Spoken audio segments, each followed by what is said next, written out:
BNP মহাসচিব মির্জা ফখরুল ইসলাম আলমগীর বলেছেন, দেশের দুর্ভাগ্য শিক্ষা ব্যবস্থা অত্যন্ত নিম্নমানের। এর জন্য দায়ী রাজনীতিবিদ এবং আমলাতন্ত্র। শিক্ষা খাতকে অনেক কম গুরুত্ব দেওয়া হয়েছে। তিনি আরো বলেন, একটি অভ্যুত্থানের পর দেশকে সুন্দরভাবে সাজানোর সুযোগ এলেও রাজনীতিবিদরা ঐক্য হারিয়ে ফেলায় অনেকে হতাশ হচ্ছেন। আহমেদ সারওয়ারের রিপোর্ট। ঢাকা মহানগরীতে জিপিএ 5 পেয়ে উত্তীর্ণ হওয়া শিক্ষার্থীদের সংবর্ধনা দিয়েছে বিশ্ববিদ্যালয় পরিক্রমা। সোমবার ইঞ্জিনিয়ার্স ইনস্টিটিউটে আয়োজিত সংবর্ধনায় বিএনপি মহাসচিব মির্জা ফখরুল ইসলাম আলমগীর কৃতি শিক্ষার্থীদের উদ্দেশ্যে বলেন, সামনে একটি নতুন সূর্য উঠুক এই সম্ভাবনা দেখতে চান তিনি, কিন্তু ইদানিং অনেকেই হতাশ হচ্ছেন। অনেকেই বর্তমান এত বড় একটা অভ্যুত্থানের পরে এত বড় একটা সুযোগ সৃষ্টি হয়েছে দেশটাকে আবার সুন্দর করবার, সুন্দর করে গড়ে তুলবার, কিন্তু আমরা যখন চারদিকে দেখছি যে আমাদের রাজনীতিবিদরা ঐক্য হারিয়ে ফেলছেন, অনেককে চলে যাচ্ছেন, যখন চারদিকে দেখছি যে একটা অনেকের সুর, তখন আমরা অনেকেই হতাশ হচ্ছি। আমাদের দুর্ভাগ্য যে আমাদের দেশের শিক্ষা ব্যবস্থা সেই রকম তো নয়, বরঞ্চ অত্যন্ত নিম্নমানের।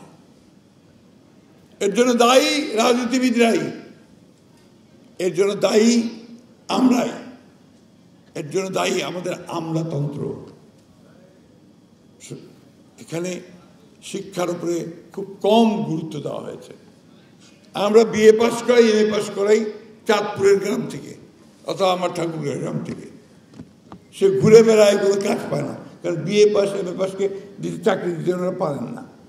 আপনার পলিটেকনিক ইনস্টিটিউট থেকে একটা ডিপ্লোমা নিতে পারতো আপনার ইলেকট্রিসিটির উপরে, অথবা আপনার সিভিল ইঞ্জিনিয়ারিংয়ের উপরে, অথবা অন্যান্য বিষয়গুলোর উপরে, তাহলে কিন্তু তার চাকরি কেউ আটকাতে পারত না। এই যে নীতির ব্যাপারটা, এখানেই রাজনীতিবিদদের ফেলিয়ার।